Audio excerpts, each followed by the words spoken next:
तुम जहां से भी घुसने की कोशिश करोगे, आसमान से, जमीन से, समुंदर से, इस युद्ध की कहानी नहीं, 21 साल के एक जवान के उस फैसले की दास्तान है जिसने इतिहास का रुख बदल दिया। 21 एक ऐसी फिल्म है जो आपको शुरू से ही यह एहसास करा देती है कि आप सिर्फ गोलियों और टैंकों की लड़ाई देखने नहीं आए हैं, बल्कि एक इंसान के अंदर चल रहे डर, साहस, जिम्मेदारी और बलिदान की जंग को महसूस करने वाले हैं। यह कहानी है लेफ्टिनेंट अरुण खेत्रपाल की, जो 1971 के भारत पाक युद्ध में बसंतर की ऐतिहासिक लड़ाई के दौरान भारतीय सेना की पूना हॉर्स रेजिमेंट का हिस्सा थे और महज 21 साल की उम्र में उन्होंने वो कर दिखाया जो बड़े बड़े अनुभवी सैनिक भी सोचने से पहले रुक जाते हैं।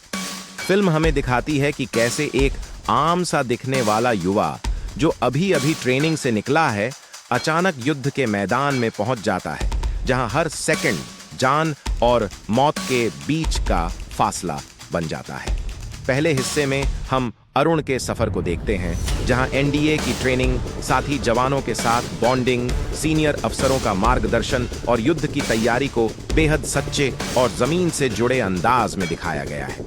यहां फिल्म कहीं भी जबरदस्ती देशभक्ति नहीं ठोंसती, बल्कि शांति से दिखाती है कि एक सैनिक कैसे डरता भी है, सोचता भी है और फिर अपने डर से ऊपर उठकर फैसला करता है। जैसे जैसे कहानी आगे बढ़ती है, टेंशन बढ़ती जाती है और दर्शक खुद को उसी टैंक के अंदर महसूस करने लगता है, जहां हर आवाज, हर मूवमेंट और हर आदेश जिंदगी से जुड़ा होता है। फिल्म का दूसरा टाइमलाइन 2001 में चलता है, जहां अरुण के पिता ब्रिगेडियर खेत्रपाल अपने जीवन के अंतिम पड़ाव पर हैं और पाकिस्तान की यात्रा पर जाते हैं। यहाँ कहानी अचानक एक अलग ही भावनात्मक स्तर पर पहुंच जाती है, क्योंकि अब दुश्मन सिर्फ दुश्मन नहीं रह जाता, बल्कि एक ऐसा इंसान बन जाता है जिसने भी अपने किसी अपने को खोया है। पाकिस्तानी ब्रिगेडियर निसार के साथ उनकी मुलाकात फिल्म का सबसे गहरा और असरदार हिस्सा बन जाती है, जहां बिना ऊंची आवाज, बिना भाषण और बिना नारेबाजी के दर्द, सम्मान, गर्व और सुलह की भावना सामने आती है। यही वो पल हैं जो 21 को एक साधारण वॉर फिल्म से अलग करते हैं और इसे एक मानवीय कहानी बनाते हैं।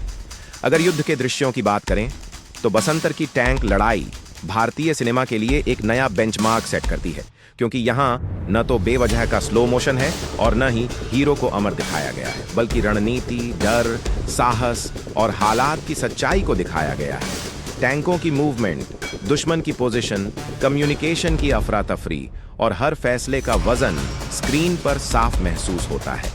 अगस्त्य नंदा ने अरुण खेत्रपाल के किरदार में अब तक का सबसे सधा हुआ और ईमानदार प्रदर्शन दिया है, जहां वो न तो ओवर एक्टिंग करते हैं और न ही किरदार को हल्का बनाते हैं।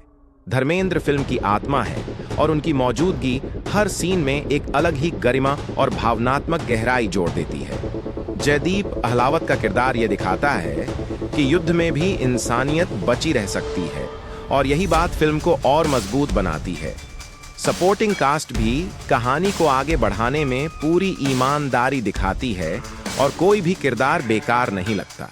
म्यूजिक जरूरत से ज्यादा हावी नहीं होता, बल्कि बैकग्राउंड स्कोर सीन के इमोशन को सपोर्ट करता है। सिनेमैटोग्राफी युद्ध की भयावहता और शांत पलों की नरमी दोनों को बैलेंस करती है।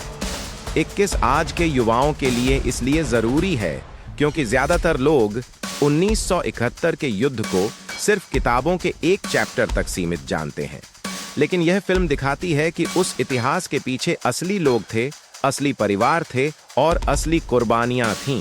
यह फिल्म सिखाती है कि हीरो होना मतलब डर न लगना नहीं, बल्कि डर के बावजूद सही फैसला लेना होता है। हाँ, फिल्म का पहला हिस्सा थोड़ा स्लो लग सकता है और कुछ गाने हटाए जा सकते थे, लेकिन ये छोटी कमियां उस गहरे असर के सामने बहुत छोटी पड़ जाती हैं जो फिल्म छोड़कर जाती है। 21 देखने के बाद आप सिर्फ एक फिल्म खत्म नहीं करते, बल्कि एक सवाल अपने साथ लेकर निकलते हैं कि अगर उस उम्र में हमें ऐसा फैसला लेना पड़े तो क्या हम तैयार होंगे। यही वजह है कि 21 सिर्फ एक एंटरटेनमेंट नहीं, बल्कि एक अनुभव है, एक श्रद्धांजलि है और एक याद दिलाने वाली कहानी है। कि आज जो शांति और आजादी हमें सामान्य लगती है, उसके पीछे कितने 21 साल के सपने दफन हैं।